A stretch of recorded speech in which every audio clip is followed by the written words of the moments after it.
Not all of you know Alums for Campus, but I just wanted to give a quick introduction. I'm Allie Levine. If you don't know me, I'm the New England Regional Assistant Director for Alums for Campus Fairness.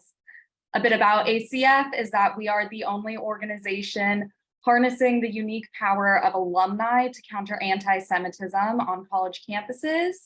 And our mission is to address that as well as anti-Israel bias. So my notes went away on me, I'm so sorry. Okay. We know that this work is really tough and can be really mentally and emotionally challenging on you. So we wanted to make sure we created a space where we could help take care of you as much as you all are help taking care of this community. So that's why we're here today. So a bit about our lovely partners for this evening, BaMidbar.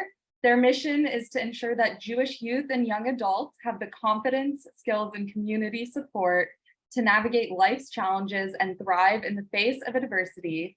They envision a Jewish community that actively supports its members in building mental health and wellness. BaMidbar offers clinical outpatient services, community learning, and professional development programs designed to support youth, young adults, and the adults in their lives who support them. BaMidbar works to improve mental health outcomes and boost resilience in young people, strengthen young people's ecosystems of support, and increase understanding of how Judaism can be robustly supportive of mental health and well-being. And tonight's educator is Emily, who started us off with those lovely stretches. She is the Director of Programs and Partnerships at BaMidbar. She believes deeply in both the power of adventure and Judaism as mediums for personal growth, reflection, and self-exploration, and revels in the opportunity to share those experiences with others. With a philosophical foundation in experiential learning, I'm tongue-tied tonight, Emily has worked with youth and young adults for over 10 years in a variety of settings, including high school special education, higher education, and mental health. Emily has a master's degree in curriculum and teaching with a concentration in special education from Boston University. So with that, I'll turn it over to you, Emily. Thanks, Allie. Thank you so much. And really excited to be here with you all and to be able to kick off this 3-part series where we get to, like Allie said, really acknowledge and explore this intersection between the work that you do around anti-Semitism and mental health and well-being of you all and the people that you work with through this work as well. I guess so to walk through those norms real quick, and I think that one speaks to really strongly of the what is shared here stays here and what is learned here is welcome to leave here, and you have the ownership over that experience. So we're going to ask that folks do their best in this space to speak from the I, really own your experience, suspend judgment and assume positive intent of those folks in the room. This is a challenge by choice environment. You guys have all chosen the challenge to be here today, and I want to encourage you to continue to lean into your edge, whatever that means for you here in these next 50 minutes or so that we have together. Your lives are welcome throughout that time. I know some of us are at work, some of us that are at home, and kids, snacks, water, pets, like all okay. Want to just encourage that and normalize that. So happy to have you guys on video if you're comfortable, and want to name that interruption is really a sign of engagement. So whether that means raising your hand, throwing a question in the chat, interrupting me, taking yourself off mute, and just jumping in, all those things are a-okay with me, and just want to encourage you to use it. Cool. A little bit about what we're doing here today specifically before we get into it. I'm going to put, for my fellow visual folks, some objectives into the chat for you guys. As you well know, combating hatred, promoting open dialogue and really engaging in respectful debate is really, really hard. It's innately stressful, especially when we're doing it around topics that feel personal and that feel embedded in our beliefs and our sense of identity. And the goal of this program is to better understand really the physical and mental impact of anti-Semitism specifically. Why can that be such a stressful experience? What's happening in our bodies? How might we be able to better support ourselves through that process by understanding some of this background. We ready to get into it? Any questions before we get going? Okay, awesome. Let me get myself a little bit situated. We're going to share my screen. And we're going to start off talking about stress. So the first thing I want to say here is that not all stress is bad, right? Stress is a natural thing. It is a normal reaction. Evolutionarily, it's been literally something that has kept us alive, right? If there's a threat and we aren't attuned to it, you know, we can get in a lot of trouble. So to create a little bit of nuance here, I want to talk about 3 different kinds of stress. First at the top, we've got positive stress. This stress is stress that challenges us and has the potential really to help us learn and grow, right? This is things like holding tough conversations, like we're going to talk about next week, or public speaking, right? It might be hard, it might be uncomfortable, and if you're in a supportive environment, if you're surrounded by relationship and have some basic coping and resilience skills, right, you're going to do great and you're going to stretch yourself in really positive ways. Tolerable stress gets a little bit harder. Tolerable stress is really hard things that happen that are often unexpected, and they're part of life and they're part of the process. Things like this could be death in the family, it could be a sudden injury or a natural disaster. I don't know if anybody's in the upper Northeast with all the flooding that happened last week, right? It's could be an anti-Semitic incident, right, happening close to home. It's stronger stressor that's going to lead to a stronger stress activation. And similar to that positive stress space, right, it can be modulated by a relationship. It can be modulated by resilience factors, and we can really move through it and recover through it, something that we can handle. The last one is toxic stress. All right, toxic stress can come in a few different ways. It can be acute. It can be, right, this single intense event.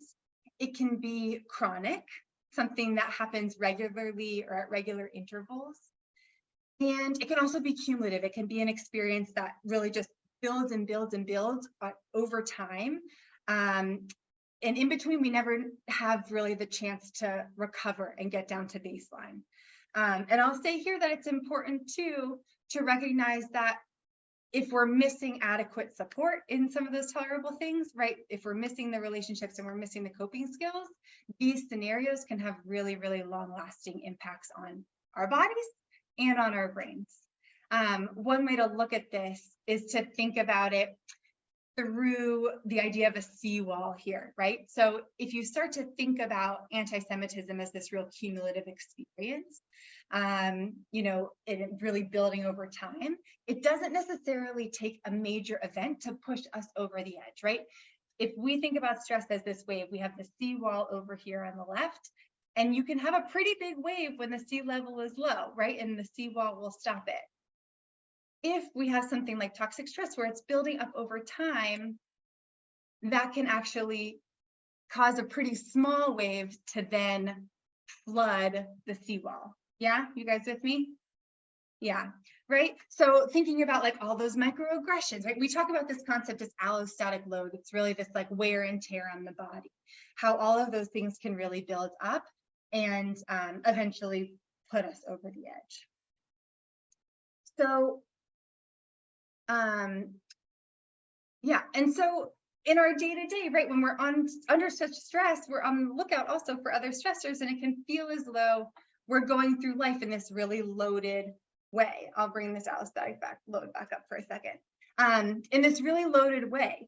So sometimes we like to think about it actually as throwing things around here, trying to find you guys so I can look at you. As if like there's something that's just waiting to happen, right? Almost as if we're walking around with kind of like a loaded trap in our hands. I actually have a mouse trap here in my hand right now, right? It can feel as though we're going through life with this loaded mousetrap. And when we're talking about anti-Semitism, and I'm slowly loading this mousetrap right here, so I have it in my hand with you guys. Not gonna put my face too close to it. But right, sometimes it's as though we're just waiting for someone to say the wrong thing or for someone to really set somebody off, right? It can be scary, right? There's this potential for hurt that's literally sitting in the palm of our hands. Yes? I'm curious, and I'm looking at you guys right now, it's kind of hard to see, but I'm curious if we can dig into that for a sec. And I want to invite you to feel free to draw on your personal experience or maybe just the experience right here of watching me hold this mousetrap in front of you, even though I'm potentially a few states away. But like, what does that load actually feel like? What does it feel like when we experience a state of stress? And I can put this in the chat for us. But what shows up for you? Where and how does that stress show up in your body when you're thinking about it?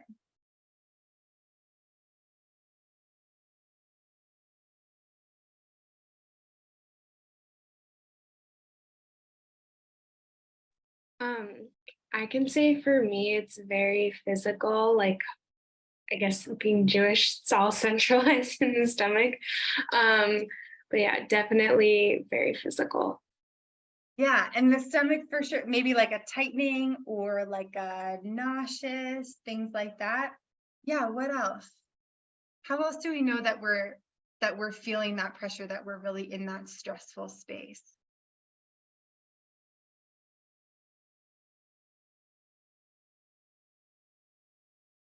Yeah, Talia, also, so stomach, yes, and also kind of your chest.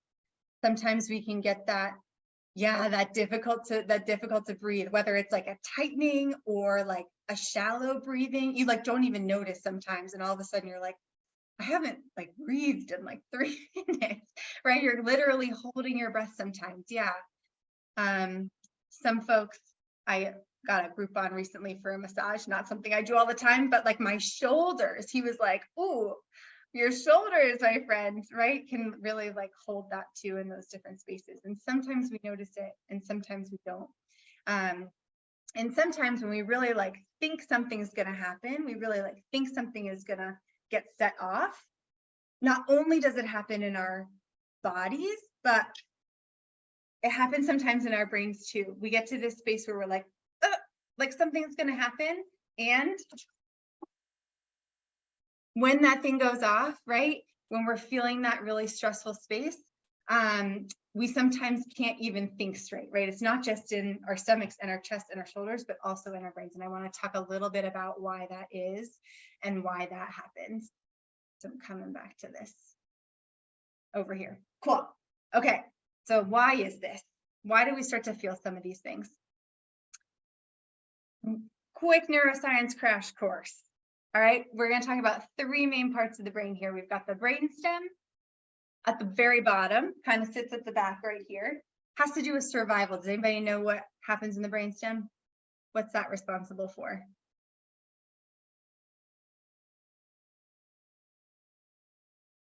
Is that fight or flight?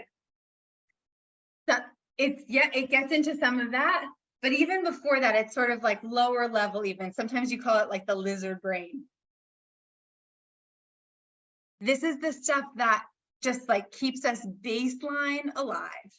But hold on to that fight flight, we're coming back to it, right? So like the breathing, the things that you don't think about, the breathing, the swallowing, your heart rate, like all the stuff that you don't actually have to consciously do, that's your brainstem. So that's the survival space.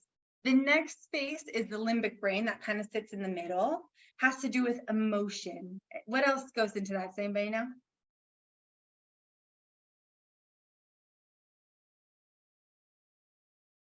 This is the stuff that ties us to other people. So this is a relational space. This is where behavior sits, memory sits here. That good feeling when we all smiled and laughed at each other because we all looked silly as we did that stretch, right? That's our relational space. That's the limbic brain. That's in the middle. And then we've got this cortical brain on top. This is the part that we talk about not fully developing until you're like 27, right? This is the stuff that is the reasoning skills. Do I have good judgment, language, all of those things that really make us like innately human? That's happening here in this cortical brain. One bonus piece, this little almond-shaped part of the brain sits right at the base over here. This is called the amygdala. And the amygdala is a little smoke detector that tells us if there is a threat or no threat. And when we register a threat, the job of the amygdala is to say, keep us alive. And to keep us alive, we don't need anything that's happening up here, right? To keep us alive, I don't have to reason, I don't have to problem solve. I need to make sure that I'm physically safe, and I need to make sure that I'm emotionally safe. And so understandably, and again, we're bringing this back to our experience navigating anti-Semitism in the world, right? It can be really, really hard to have a calm, composed, educated, complex conversation about anti-Semitism, right? Not to mention going back to the seawall and taking into account all the other stressors in our lives, COVID, school, work, family dynamics, social struggle, right? All of those things that make us predisposed to emotional stress, to recognize where, how, and why these things can have such an outsized impact on us, right? When we're talking about our mental health and our ability to navigate some of those tough and you know, tricky conversations and experiences that we might have. So what does it look like when our brain actually turns off like this? And this is coming back to your flight, fight, and freeze. So I think Alana said it, I think Ali said it. So we're coming back here. Because another way to look at this is through the lens of what we call the window of tolerance. So if you can imagine it, the window of tolerance is that space where we can do that. All of our faculties are on point. We are fully engaged. We can use all of our reasoning and executive functioning and all of those things. And as we move throughout the day, typically our body mostly stays in that space. And our body's goal really is to find homeostasis, is to find this balance within that window. We start to feel ourselves going up, it tries to bring us back down. Starts to feel us going too far down, tries to bring us back up a little bit, right? And you might have some moments like up here on the right where, you know, I'm driving home in rush hour traffic and I get cut off and I, you know, share a few choice words and then, you know, you bring yourself back in. But over time, for those who experience high levels of stress, the window of tolerance can actually shrink down, right? And so what might be the same experience, just like kind of that seawall idea, right? What might be the same experience actually is or what might be the same like actual experience might be experienced differently depending on how a person is doing and what they're feeling. So when we're out of that window of tolerance, we either get thrown into this like state of hyper arousal, this fight flight space, or this hypo arousal, this really spaced out, numb, freeze space. And I'm curious to hear from you guys, like, what do those two things actually look like? Whether that's for you, and sort of like, if you know your trend, sometimes we find ourselves going into the same places here, or else what that might look like, or if you're interacting with somebody else, what that could be in your context. And I can put this in the chat also. Let me find that real quick. But yeah, what does fight, flight, and freeze look like for you, your experience seeing it here?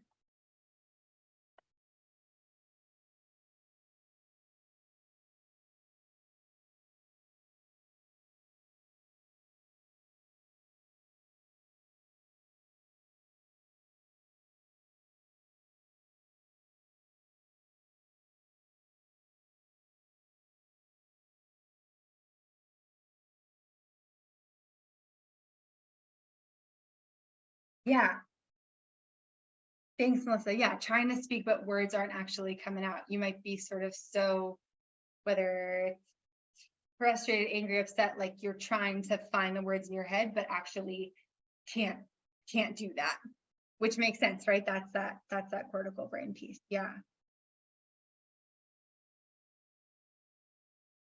I know that I spent a few years in the classroom teaching high school, and there were times, you know, to me, that's when the physical, like if any physicality ever came out in my classroom, like that's where that was, right? I could no longer find the words, so I'm going to throw my binder on the ground instead of being able to do that, right? So sometimes those things sort of escalate, and that's kind of why. Yeah, what else? What else does fight, flight, or the freeze sometimes look like in the spaces that you're in?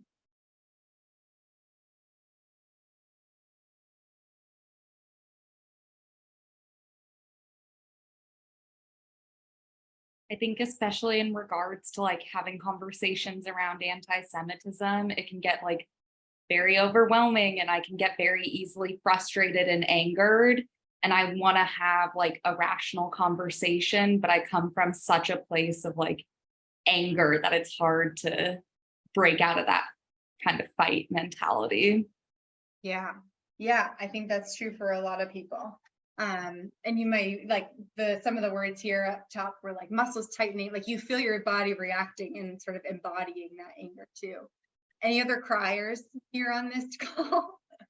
I have like a deep, I think there's some piece here where like and I'll talk a little bit more about it, but we like patterns. As humans, we like patterns. And so when we start to cope in a certain way, it sort of deepens that line. And yeah, angry, tired, sad, like I'm probably crying, right? That's me outside of my window. Any last thoughts here on the fight or flight before I kind of keep us going? For me, I normally will immediately go into like fight or flight response where I get really angry or anxious and scared, and I'll just cry or like vent for like 10 minutes and then I'll immediately shut down like completely. Like I will not have any emotions left to deal with. So it's like kind of both for me. Yeah, Rachel, thanks for sharing that. Yeah, and that's allowed. Like we sort of see it at two ends of these spectrums, at two ends of the spectrum, and like those reactions can evolve. That's totally normal. Yeah, I think the hard part here, when we talk about the window of tolerance and we're looking at it through this lens we sort of look at it often through this lens of a slow build, right? Throughout the day, we can see this rise and fall, and that gives us space and time to try and like rein us in. We've got these yellow bars here on this diagram to say like, here's a warning space and maybe we can try and pull it in. And, I want to name that for some folks, an experience of anti-Semitism is more often like a personal trigger as opposed to a slow build experience, and just want to like recognize that and name that. And when we talk about triggers, it's really talking about this, again, this like neural pathway idea, something that goes straight from one space to the next space. Do not pass go, do not collect $200, right? You're just going straight there to that reactionary space. And the more that we can like start to recognize those things, the more that we can start to bring ourselves back. Again, the more we fall out of our window of tolerance, the easier it is to fall out. And the more often we can pull ourselves back in, likewise, the easier it is for us to pull ourselves back in. So I have this little plasticity outdoor analogy, right? When there's sort of this delta, all this water can go any which way. Over time, it's going to wear down that easiest path, right? Where we get to this space of canyon. But like I said, plasticity goes both ways. So the good news, right, is that the more that we can practice some of these skills that we're going to talk about, the more easily we can start to kind of pull ourselves back into these spaces when we feel that we're moving towards those fight, flight, or freeze instances, or when we see the other people that we're around, right? The people in our community, the people that we're trying to engage in these conversations with, when we see them moving to those more escalated spaces, that we can think about how to bring them back in also, so we can have a productive experience together. So how do we do that? This philosophy that we're going to share comes from Dr. Bruce Perry, and he teaches us that we can use what we know about the structure of the brain to keep all the parts engaged, right? We just talked about those 3 different parts. Ilana, I'm seeing some nodding. Have you heard this before? Yeah, I'm in grad school for art therapy and I just took a neuroscience class last semester. So this is all like super fresh in my brain right now. Incredible. If you have anything to add here, please do. I name or Allie Lee, I'm trying to name from the beginning. I have an education background. I've worked a lot with clinicians. We have Leora here today. She is a clinician, and you being the one learning, jump in if you've got anything cool to add. Cool. Okay. So Dr. Bruce Perry tries to get us to move through those different parts of the brain in order to keep us all online and engaged. So he calls this bottom-up regulation, and he says that if we can first regulate our bodies, right, going back to that brainstem space, if we can concentrate on sensation, if we can concentrate on movement, and thereby help us remember that we are physically safe, then we can concentrate on our relational space, this limbic brain, and try and connect with the people around us. Will help us be much more capable of seeing that we're also socially safe. And if we can do those two things, then we'll be able to more reasonably engage, or be able to engage better with our reasoning part of our brain, right? That top part, that cortical part as well. And we see this everywhere. I want to name that I planted it a little bit, but we do this a lot at BaMidbar. But like I did this today, right? How did I start off this hour? What did we do? Whether you did it or not, I asked you to move a little bit, right? Gave you a chance to kind of like get a little bit grounded, move your body, feel some stuff, right? And only then did Allie introduce me. You got a sense of who you're talking to, made some relational connection, right? And then I talked to you about neuroscience, like one step at a time, right? I didn't just jump in with that right away. Did norms, right? Created that relational space and then moved into it. This is also built into Jewish practice, like all over the place. Just as like a quick example, because it's fun. Jewish prayer, if you are somebody who regularly does a morning service, this is built into that experience, right? You start out with talith and tefillin, you're putting on, like wrapping the tefillin around your arms, you're like physically putting on a talith, you're feeling, you're moving, you're doing all, or you're feeling in sensation, all of these things getting into your body. This is a side note, this was a cool article about how ancient acupuncture ties in with the tefillin, like pressure points, which is just interesting in a side note. But again, like this real sensation-based piece. The Birkot Shachar is this prayer really about like waking up in the morning. You stand up, you open your eyes, you stretch, you see that you're free, right? So again, this like real movement-based. We move into this part of the service called Psuke de Zimra, talks all about relationship with God. Also, there's points of the service where you need to be in relationship with other people, right? You need 10 people, you need a minion to actually do parts of the service.